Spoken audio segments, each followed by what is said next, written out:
Hello folks, we are back with the part 3 video for a miscellaneous exercise and next couple of questions, question number 3 and 4. Let's see if we are able to see it.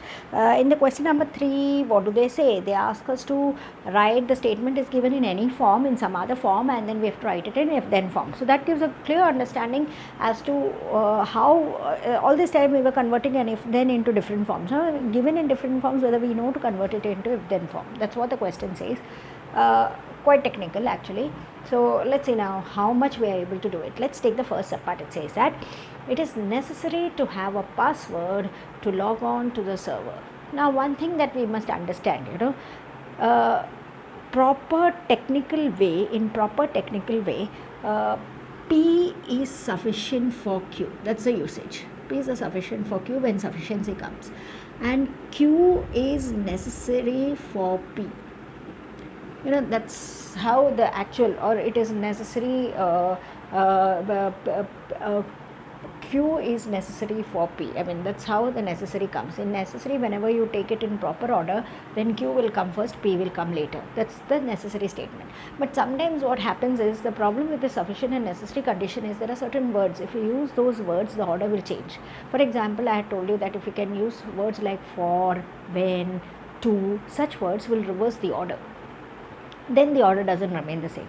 But here they have taken care to use it in that it is necessary. They have started like that. So the order is taken care of, and because those words for, where, when, such kind of words, if they use, the order will change. But they have not used those words. It is necessary. It is taken in the proper order. So automatically this the first part is the back part, and the last part is the first part in your if then sentence. This is how you have to understand. So therefore, when you are forming a if then sentence, it should be, if you have to log on to the server, then you have to have a password. Okay, so that's how your framing has to be. That's how, why it is, the reason I am telling you. This is the reason actually why it is happening. Okay, so see, sufficient and necessary, why it becomes confusing sometimes is because they use certain other words, and when you use certain other words, then the order is reversed. Okay, so that way. So meaning wise, generally people will say, meaning wise is the same and all that, but then newcomer, it doesn't understand why it is done like that. So the order, it is getting reversed. It may mean the same, but why it is happening is because of such kind of words. So we keep all that in mind, and here we analyze that necessary is used in its proper way, and when necessary is used in its proper way, Q will come first and P will come later. Taking that in mind, P we will put it first in if then, and the later part will come later. So therefore it will be, if you have to log on to the server, if you have to log on to the server, then you have to have the password. Get the password.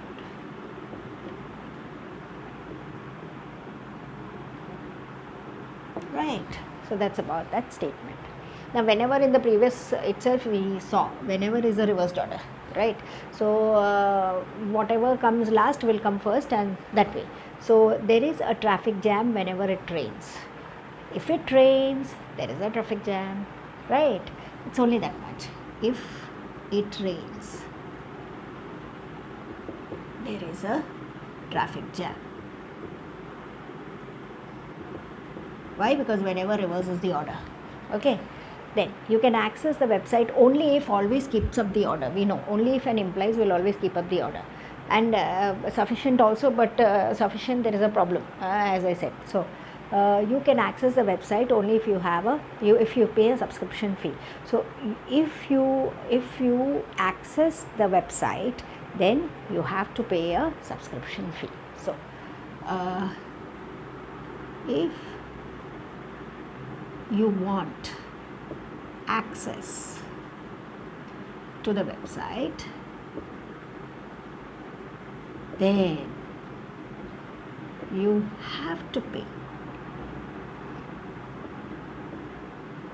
a subscription fee.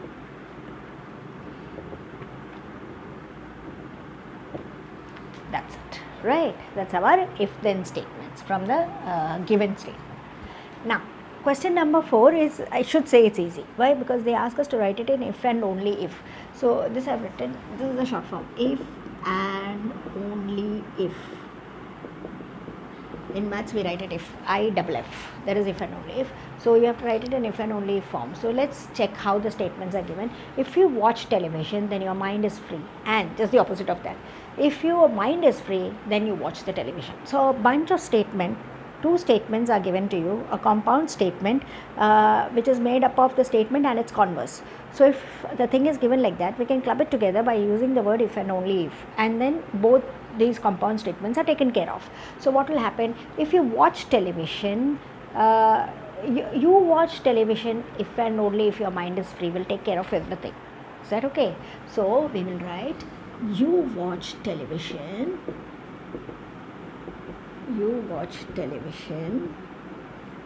if and only if your mind is free. That's it.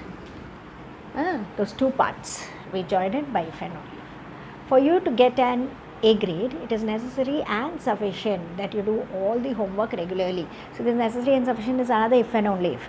So you get an A grade if and only if you do all the homework regularly. That's right. So you get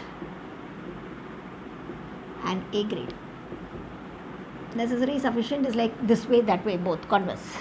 You get an A grade if and only if you do all the homework regularly.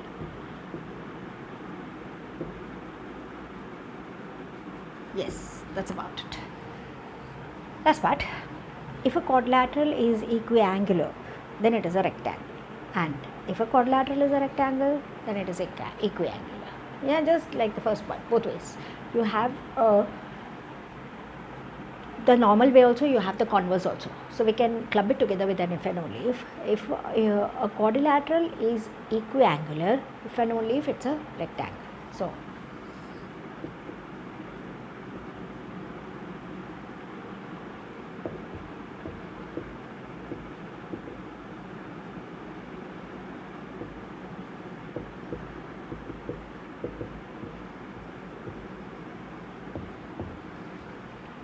that way. So you have it coming up like this. This is our question number 3 and 4, where we were taking up the concepts. We are, over the period, we are trying to make ourselves understand and the various technicalities by which we can get across with the statements easily. Yeah, so that was our question number 3 and 4. In the next video, we come with the next question. Thank you.